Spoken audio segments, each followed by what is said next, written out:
ఉత్తిష్ట నరశార్దూల కర్తవ్యం దైవమాహ్నికం. నిత్యకర్మని నెరవేర్చడం నీ కర్తవ్యవు సుమా అంటూ కర్తవ్యతానిష్టని ప్రబోధం చేస్తూ ప్రారంభమైన సుప్రభాతంలోని మొట్టమొదటి శ్లోకం ఈ శ్లోకం. ఉత్తిష్ఠాత్తిష్ఠ గోవింద ఉత్తిష్ఠ గరుడధ్వజ ఉత్తిష్ఠ కమలాకాంత త్రైలోక్యం మంగళం కురు. ఉత్తిష్టోత్తిష్ఠ గోవింద ఉత్తిష్ట గరుడధ్వజ అంటారు ఈ శ్లోకంలో.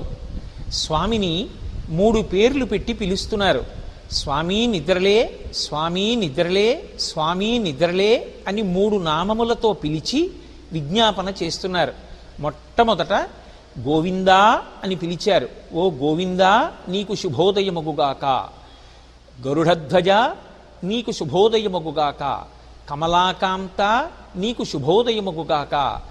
అటువంటి పేర్లు కలిగినటువంటి ఓ స్వామి నీవు నిద్రలేచి 3 లోకములకు మంగళమును చెయ్యవలసినది అని ప్రార్థన చేస్తున్నారు.